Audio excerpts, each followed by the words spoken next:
First of all, before I do anything, I want to thank Boon TV for letting me borrow their equipment for this. So they're letting me kind of get used to the recording setup, so I wanted to thank them, and I'm kind of getting used to running Boon TV stuff. So today, normally with me doing Boon TV stuff, I have to learn how to interview people, and I figured what better person to practice interviewing on than my amazing dad. So, Dad, what is it that you do for a job? I'm a project estimator for a steel company. I get a set of drawings for a new building, like a hospital, school, manufacturing plant, maintenance facility.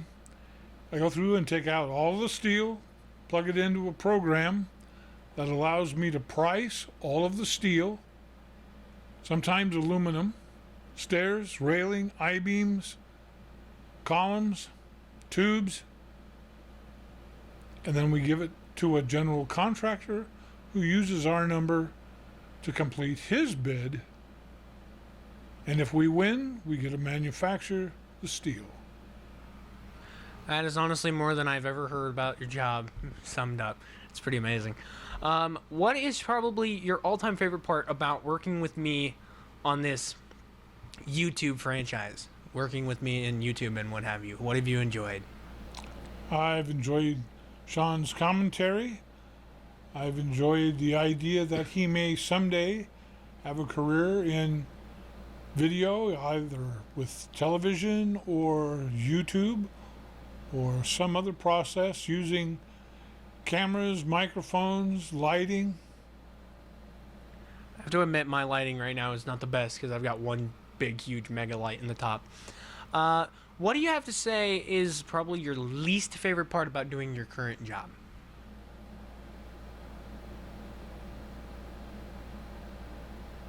The tension that comes when you bid a job, hoping you're going to get it, and then finding out that somebody else priced their steel way below your number. That's a severe oof, if anybody knows what that is. I'll probably put an oof in post. Let me think. What's something else I can ask you about? Ooh!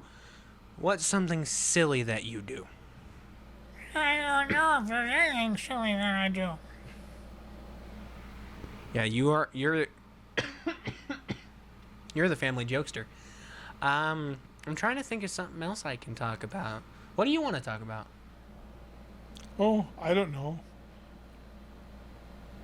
One time I tried to put a cat in a microwave, but the blade was so big I couldn't get it through the door. I think it was a size D9.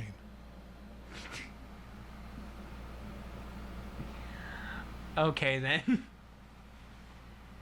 I don't know what to say to that one. You've told several stories here on the channel. You've told the stop by in, and you told the one in the truck on the way to Des Moines. What was your thought process going through the stop by in, if you remember that one?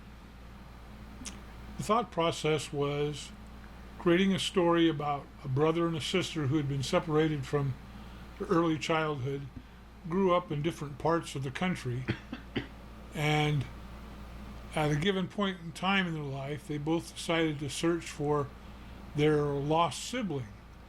And interestingly enough, they stopped at a little place called the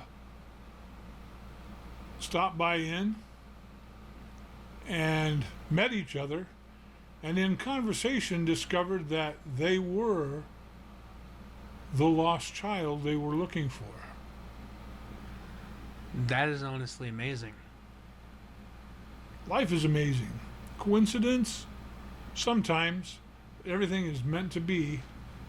There is no such thing as luck. It's either going to happen or it won't. I've gotten about 2 or 3 different comments on different videos wondering if you're ever going to come back and make another story. Do you have any plans to come up with a story and help me record it and put it on the internet? I can come up with a story at any time.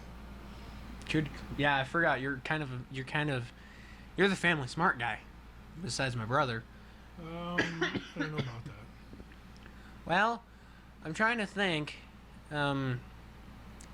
What's a perfect thing to do at this time of year?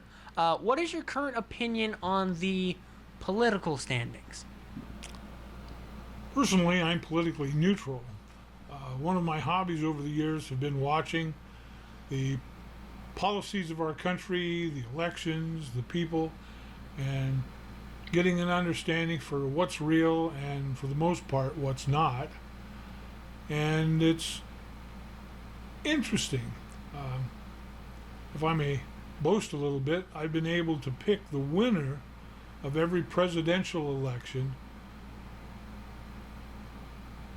since 1970. That's amazing. I'm going to quickly cut the video and I'm going to add a next part in, but I have a very special question for you for the fans. So, Following your dreams.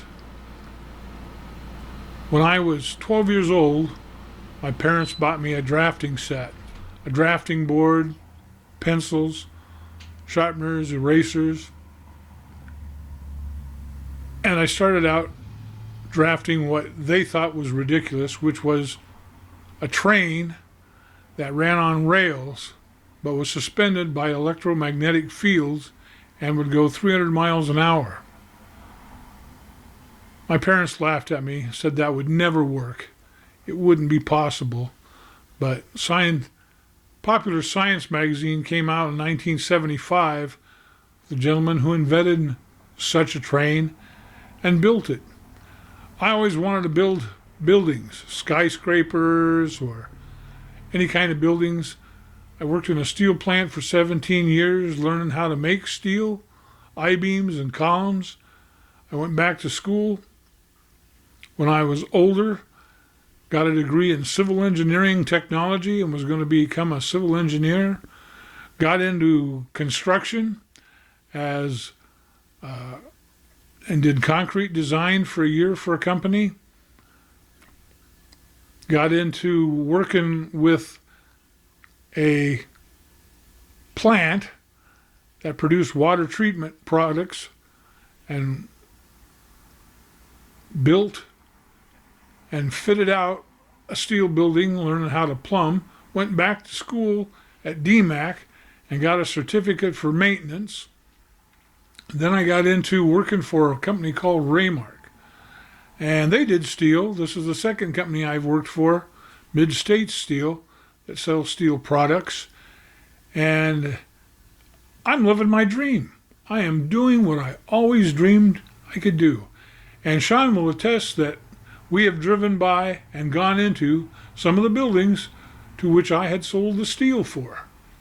It's an amazing life. I enjoy it. And if you have a dream, go for it. Follow it. Get the education you need. Get the understanding you need. Read outside the box. And make your dream come true.